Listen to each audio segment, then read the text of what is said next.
dressing a deer, the basic philosophy is the same. In general, you need to remove the internal organs, doing as little damage to the cape and meat as possible. Care must be taken to prevent meat coming in contact with any bodily fluids other than blood. Feces and bile instantly render meat unedible. Always work slowly and carefully, avoiding injury to yourself and avoiding meat wasted through careless knife work or planning. In his long career as an integral part of the North American Hunting Club, Bill Miller has taken apart more than a few trophy animals in the field. Today, he's managed to bag a nice mule deer buck in southern Montana and agreed to walk us through the process he uses to field dress pretty much any animal of this size. If he takes one step, if he takes two, Bill, he's gone. Yep. There he There is. he is. Nice shot. He dropped hard. Beautiful shot. Look at that deer. Good deer. Nice and high. And a good shot also. Nice and thanks. Look at that. God. Real That's tall better set than a of horns. foot. I like racks that go up and down. When you're getting started field dressing a deer, there's 3 important don'ts. Number 1 is don't run up and cut the deer from ear to ear to bleed him out. It's not going to work. It's not going to do anything for you. It doesn't matter whether the deer is freshly dead and still kicking or he's been dead for hours. The bleeding is over. Bullets and arrows in particular kill with a lot of internal hemorrhaging. That means bleeding. So the bleeding is already done inside the animal. So when you cut him open to gut him, all that blood that comes out, that's the blood that was in the deer. You're not going to gain anything by cutting him from ear to ear, and you're ruining the cape for the taxidermist. The best taxidermist in the world isn't going to be able to make a good repair on that kind of cape. The number 2 don't, as far as I'm concerned, is cutting out the tarsal glands on the deer. I'll show you where those are. They're here on the hind legs. You've got a lower one, and you've got the upper gland, the big one right here. Now, a lot of people, the first thing they want to do is cut out that gland. I don't believe in that, because I think all you're going to do in cutting it out is taint your knife. Then when you go to start working on the meat, you're going to have that musk, that smelly oil on your knife, and it is going to contaminate the meat. The third big don't is don't run up in here, stick your knife in, and start gutting the deer. That's the most important. You want to avoid puncturing the paunch, puncturing that lower intestinal tract. You want it all to be intact in one piece with no cuts in it. If you do cut it, that's where your contamination in the meat comes from, and that's where you run into some problems. The number 1 piece of equipment you need is a good sharp knife. And best of all is if you have a way during the process to keep touching that knife up.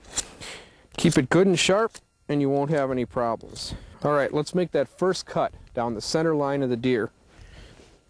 You want to go in here between the hind legs, find a spot in the center, pick it up where you've got some slack, and then slowly work the point of your knife in until you feel it cutting. There we go. Okay. Now you're going to have a number of layers to go through here. You've got hide, you've got fat, there's going to be a little muscle tissue. You want to just keep slowly working until you're all the way in and you see the sac that contains the paunch. At this point, there's 2 ways you can proceed. With a regular knife blade, if you put your fingers on either side of the blade and stick it inside and slowly work forward, that'll keep the point of the knife from puncturing that paunch. But if you've got a knife that has a gut hook on it, it makes things a lot easier. With that gut hook, you just get inside your cut, line up down the center line, and start pulling, and that blunt end will prevent you from puncturing the paunch or anything else. So you find your cut, you get all the way down with the hook, and you just start zipping him open. But you only want to go as far as the back of the sternum. That's as far as you want to go on a deer that you're going to send the cape to the taxidermist, because he needs as much as he can get up front to work with. The more the better when it comes to taxidermy. So what we're going to do is we're going to stop at the back of the sternum. Once we got them all opened up, I'll reach in, cut around the diaphragm, which is the muscle that holds the lungs and the other organs to the outside of the body. Then I'll reach up and feel the esophagus up in here at the back of his neck, cut it off, and once we've got everything loosened up, I'll use that esophagus as a handle, hopefully to pull everything out in one piece.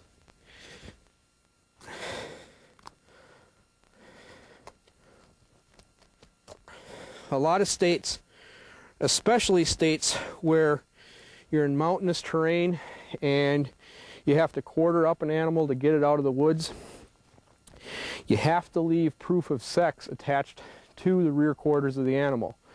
And that even applies in a lot of cases to animals that are going to be presented whole for registration or for processing. And that's the case here in Montana. So what we're going to do is we're going to skin back around his testicles and leave the testicles and scrotum attached to one of the hind quarters with the hide on.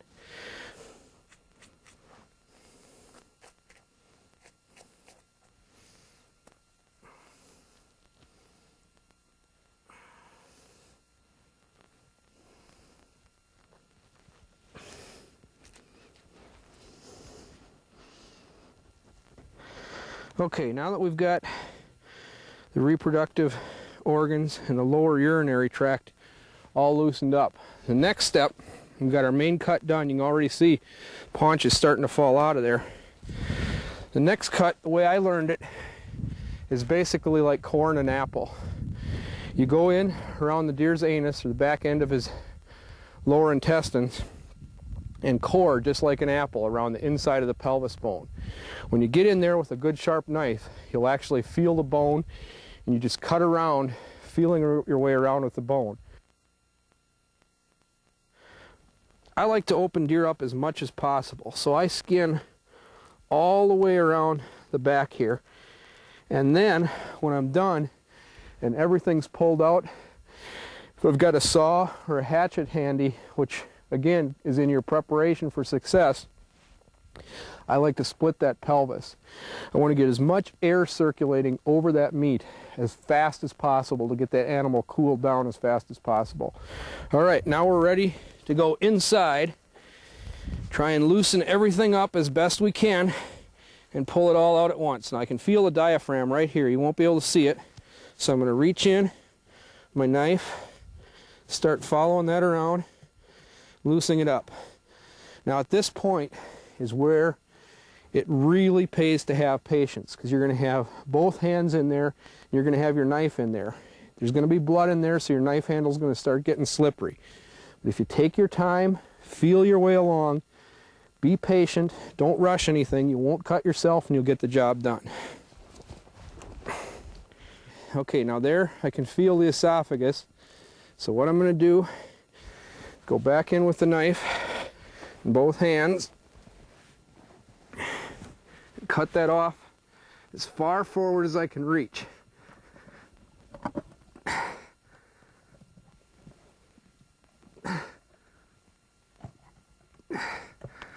Okay, there it's loose. Now,